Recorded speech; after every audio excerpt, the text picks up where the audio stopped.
رحمۃ اللہ وبرکاتہ۔ اللہ رب العزت نے قرآن مقدس میں ارشاد فرمایا، النبی اولا بالمؤمنین من انفسہم، محبوب مومنین کی جانوں سے بھی زیادہ قریب ہیں۔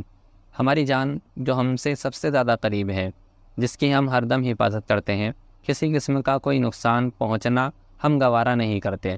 اگر ہماری طرف کوئی تیر آ رہا ہے تو ہم اپنی جان کو بچانے کی کوشش کرتے ہیں۔ اگر ہماری طرف کوئی ایسی موذی چیز آ رہی ہے کہ جس کی وجہ سے ہماری جان کو خطرہ ہے، ہم اس سے اپنی جان کو بچانے کی کوشش کرتے ہیں۔ ہر چیز میں جہاں بھی ہمیں تکلیف محسوس ہو یا ہمیں نقصان کا سامنا کرنا پڑ رہا ہو تو ہم اس سے اپنی جان کو محفوظ رکھنے کی کوشش کرتے ہیں۔ تو حضور علیہ الصلوۃ والسلام تو ہماری جانوں سے بھی زیادہ قریب ہیں، تو حضور علیہ الصلوۃ والسلام کے ناموس پر جب کوئی انگلی اٹھاتا ہے تو ہمیں اس کا بھی بھرپور جواب دینا چاہیے، کیونکہ اللہ کے نبی صلی اللہ تعالیٰ علیہ وسلم وہ عظیم ہستی ہیں کہ جن کی وجہ سے یہ کائنات وجود میں آئی، جن کی وجہ سے ہم اور آپ آج زندہ ہیں، اس دنیا میں ہیں، ورنہ حضور علیہ الصلوۃ والسلام ہی نہ ہوتے تو نہ یہ کائنات ہوتی اور نہ ہی میدان محشر کی کوئی ضرورت پیش آتی۔ تو اس لیے ضرورت ہے کہ حضور علیہ الصلوۃ والسلام جو ہماری جانوں سے بھی زیادہ قریب ہیں، جس طرح ہماری جان کی حفاظت کرتے ہیں، اس سے بھی کہیں زیادہ جو اصل ایمان ہے، جس کی محبت میں جینا مرنا ہمارا کام ہے، جنہیں اللہ رب العزت نے وہ مقام دیا ہے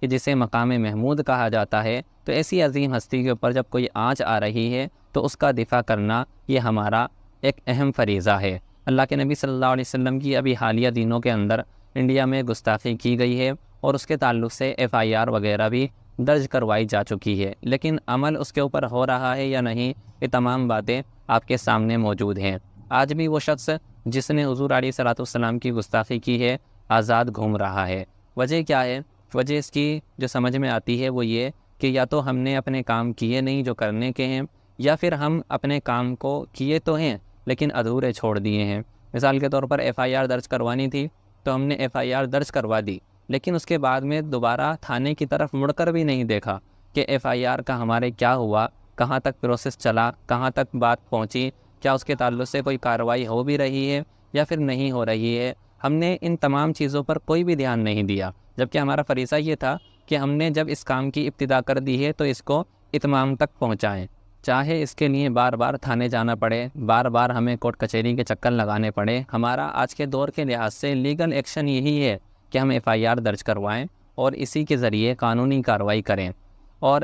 دوسرا یہ کہ FIR جو درج کروائی جا رہی ہے یہ ایسا نہ ہو کہ صرف اور صرف ایک فرد واحد ہی FIR درج کروائے، بلکہ ہونا یہ چاہیے ہر وہ شخص جو حضور علیہ الصلوۃ والسلام سے محبت رکھتا ہے، حضور علیہ الصلوۃ والسلام کی محبت کا دم بھرتا ہے، وہ شخص اپنے طور پر آن لائن FIR درج کرے۔ اور یہ بھی کہ جو تنظیمیں اور جو تحریکیں اور جو کمیٹیاں منظم ہیں وہ بھی اپنے طور پر FIR کو درج کروا کر اتمام تک پہنچانے کی کوشش کریں۔ کام کو ادھورا نہ چھوڑیں، جب ابتدا کی ہے تو اس کو انتہا تک پہنچائیں، اور کوشش یہ کی جائے کہ اس شخص کو ایسی سزا دلوائی جائے کہ آئندہ اگر کوئی شخص حضور علیہ الصلوۃ والسلام کی گستاخی کرنا چاہے تو اس سے پہلے 1000 بار اس کو سوچنا پڑے۔ ایسا نہ ہو کہ آج ہم نے اس کے تعلق سے FIR درج کروا کے چھوڑ دی ہے اور ہم توجہ بھی نہیں دے رہے ہیں، اور 4 دن کے بعد اگر اس کو گرفتار بھی کر لیا جائے تو رہا کر دیا جائے گا، پھر کوئی دوسرا گستاخ کھڑا ہوگا۔ اس طرح تو مسلمانوں کے جذبات صرف اور صرف مشتعل ہو کر ٹھنڈے پڑ سکتے ہیں، علاوہ ازیں کچھ نہیں ہو سکتا۔ آپ کو لیگل انداز کے اندر کوئی اہم قدم ایسا اٹھانا چاہیے اپنے وکلاء سے بات کر کے کہ وہ بتائیں، کیونکہ وہ لوگ آپ کو بتائیں گے کہ ہم کس کس انداز میں اور کس کس ایکٹ کے ذریعے اس شخص کے خلاف FIR درج کروا سکتے ہیں۔ تو بڑی سے بڑی کارروائی کرنے کی کوشش کریں۔ اللہ رب العزت اس ملعون کو نیست و نابود فرمائے اور ہمیں ناموس رسالت کا پہرے دار بنائے۔ السلام علیکم ورحمۃ اللہ۔